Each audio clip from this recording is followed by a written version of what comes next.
Kalanchoe भरपूर आपला बहरलेला होता. आता ते हळूहळू फुलं खराब होत आहे.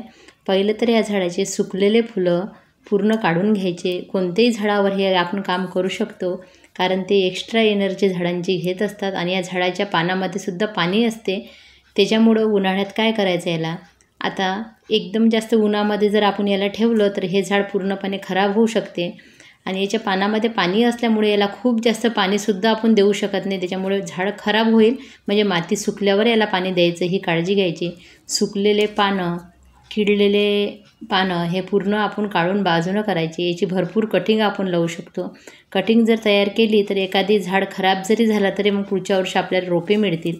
कारण तेव्हा याचं सीझन असते ना, तेव्हा हे झाडं प्लांट खूप महाग मिळतात.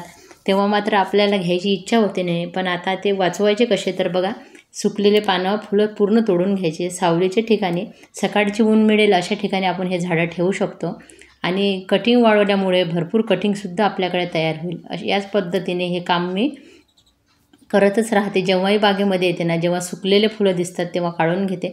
बघा किती रोपे याचे तयार होईल, एवढी हे छान दाट कटिंग झाली. हे याच्याचमुळे झाली आहे की सुकलेले फुलं मी नेहमी तोडत गेली ना, त्याच्यामुळे याला एवढे सगळीकडे नवीन रोपे तयार होतील एवढे झालेले आहे तयार बघा. आणि आता तेच मी करते. काही रोपे आहे ना कुंडीमधले काढून घेते आणि परत त्याची कटिंग वाढवते. हे झाड लावायला खूपच सोपं आहे. याचं कटिंगच काय, याचं पानसुद्धा लागते. फक्त पानापासून रोपे तयार व्हायला खूप जास्त वेळ लागते आणि ते सुद्धा मी यावर्षी केलं. जेव्हापर्यंत आपण गोष्टी करत नाही तोपर्यंत आपल्याला एवढं कळत नाही. बघा, असे खराब झालेले पानं मी पूर्णपणे काढून घेते, कारण मी जे पानं लावले होते ना त्याला आता छान रोपे तयार झालेले आहे त्याची. आणि ते कसे ते पण तुम्हाला पुढं दाखवते. आणि या पद्धतीने आज मी सर्व झाडांचे खराब झालेले पानं वगैरे काढले, म्हणजे झाडाला कीड लागणार नाही. आणि या पद्धतीने जर आपण बघत राहिलो ना तर झाडांना कीडसुद्धा लागणार नाही आणि आपले रोपे छान राहतील. मग येते पावसाळ्यात परत आपण जुलै ऑगस्टमध्ये याची भरपूर अशी कटिंग वाढवू शकतो. तेव्हा काय करायचं, पावसापासून सुद्धा यांना वाचवावं लागते, कारण याच्या पानामध्येच पाणी असल्यामुळे जास्त पाणी झालं की हे झाडं खराब होतात. त्याच्यामुळं या पद्धतीने बघा, आता मी सगळे रोपं बघा, इथे 3 मोठे प्लांट आपले तयार झालेले आहे असेच कटिंग लावल्यामुळं. पण आता मी काय करणार आहे, याची परत भरपूर कटिंग काढते अशी, आणि हे झाडं पण मोकळे होतील आणि खाली याला हवा लागेल, कीड लागणार नाही. या पद्धतीने मी जास्तीची कटिंग याची काढून घेते आणि 3 रोपे याच्यात ठेवते. जे आपले प्लांट आहे ते सुद्धा आपण राहू द्यायचे, ते पण काढू नका, कारण एखादं झाड जरी खराब झालं तरी पुढच्या वर्षी भरपूर रोपे मिळेल. या झाडाचा तर अनुभव असा आहे माझा, शक्यतो हे खराब होत नाही. हे झाडं खूप छान चालतात. आणि तरी पण मी पावसाळ्यापासून मात्र वाचत असते. पावसाळ्यामध्ये बरेच माझे हे झाडं खराब होतात ना, या झाडाचं आपल्याला खराब होताना दिसलं की लगेच कटिंग लावायची, कारण ते कटिंग याची लागते आणि खूप सोपी आहे. सर्वात सोपी कटिंग लावणं या झाडाचीच आहे. झाडाच्या आजूबाजूनं लावू शकतो, वेगळी माती करूनसुद्धा लावू शकतो, कुठेही आपण याची कटिंग लावू शकतो. असं हे कलांचूचं झाड आहे बघा. आता खालचे पानं मी काढून घेते, कारण हे खूपच मोठे झाले होते याच्यात आणि कटिंग बघा किती निघालेली आहे.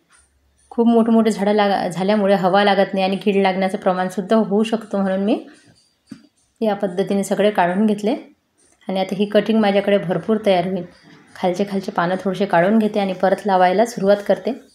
ज्यांना कोणाला आजपर्यंत कटिंग लावता आली नाही त्याला तो व्यक्तीसुद्धा हे लावू शकते, कारण हे अशी आपण मातीमध्ये ठेवली ना, थोडी दाबून घेतली तर ही कटिंग खूप लवकर लागते. कमी दिवसातच याचा आपल्याला रिझल्ट मिळतो. नक्की तुमच्याकडे एखादं झाड असेल तर अशी कटिंग तुम्ही वाढवून बघा. आणि एका ठिकाणी कटिंग लावलेल्या कुंड्या मी साईडला ठेवून दिलेल्या आहे, कारण मागच्या बऱ्याच दिवसापासून मी कटिंग लावत आहे ना, ते पानापासून तयार झालेले रोपंसुद्धा एका साईडला ठेवून दिलेले आहे. कारण छोट्या कुंड्या नर्सरीमधून आलेल्या खाली असतात ना, त्याच्यामध्ये मी ते पाहिलं होतं, करून एका साईडनं मी ठेवून दिलेली होती ती. म्हटलं बघूया पानापासून खरंच तयार होते रोपं का पानं खराब होतात ते. तर ते मी बघितल्यानंतर आता सगळे आपले तयार झालेले आहे ते पानापासून सुद्धा. आणि इथं बघा, एखाद्या कुंडीच्या दुसरं झाड असेल ना त्याच्या साईडनं असे कटिंग आपण लावू शकतो.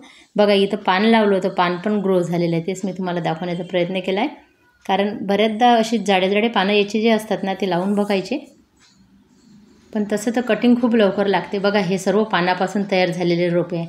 असं पान राहते आणि साईडनं असे रोपे तयार होतात.